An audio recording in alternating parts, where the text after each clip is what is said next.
calculate square footage, you will need to understand the formula and how it applies to different areas within a building. The basic formula for square footage is length multiplied by width.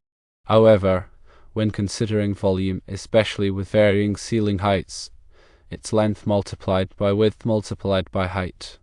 Let's break down how to apply this to the building described.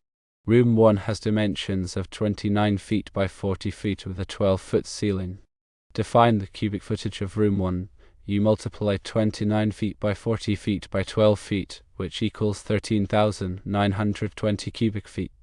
It seems there may have been an arithmetic error in the original calculation. Room 2 measures 28 feet by 40 feet with a 12-foot ceiling. Its cubic footage is calculated as 28 feet multiplied by 40 feet multiplied by 12 feet, resulting in 13,440 cubic feet. The calculation here is accurate. The remaining area is stated to be derived from 4,500 square feet minus 13,920 square feet minus 13,440 square feet, which equals to minus 22,860 square feet. This produces a negative number which is not possible, so the numbers appear to be incorrect. To accurately determine the remaining area's square footage, you would need the overall building's total square footage and subtract the square footage of room 1 and room 2.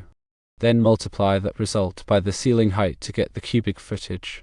Now let's address the spacing from exterior walls. This is a crucial aspect of construction and depends significantly on local building codes and specific construction details.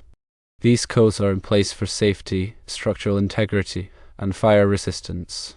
It's essential to consult the local building codes for the specific requirements in the building's location because they can vary. However, let's discuss general guidelines that are often followed.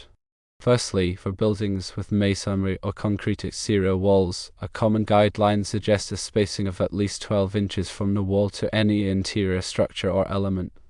This spacing helps prevent moisture transfer, allows for insulation, and provides a buffer against temperature fluctuations. Secondly, for buildings with wood-framed exterior walls, a smaller spacing is generally acceptable, often around 6 inches. Wood-framed walls typically have different insulation and moisture management characteristics compared to masonry or concrete walls.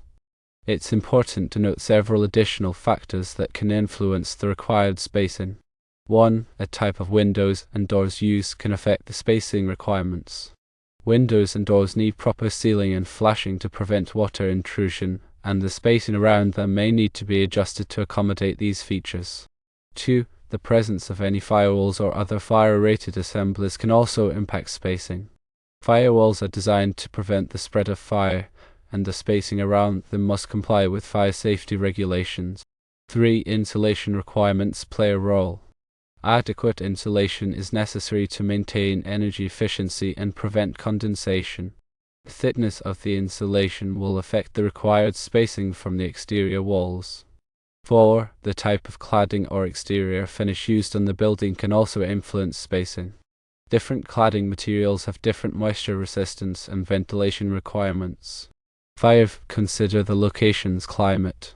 In areas with high humidity or extreme temperatures, increased spacing and enhanced insulation may be necessary to prevent moisture problems and maintain comfortable indoor conditions.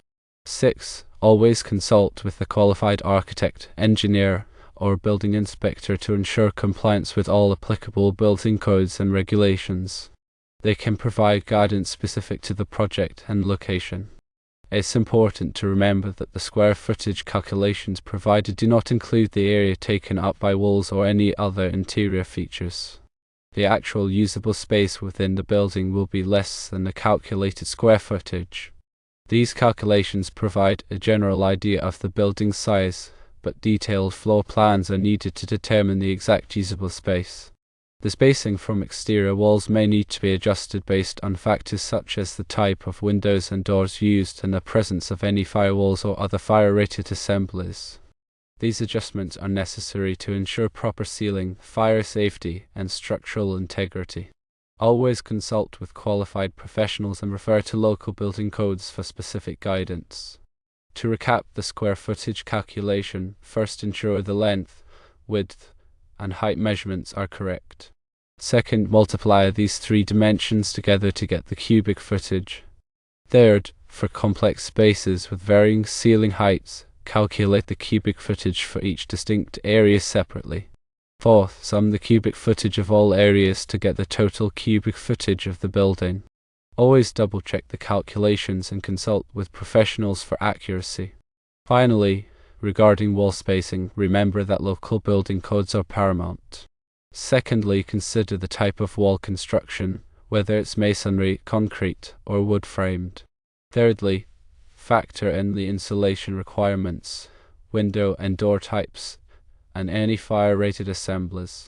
Fourthly, consult with architects, engineers, and building inspectors to ensure compliance and safety.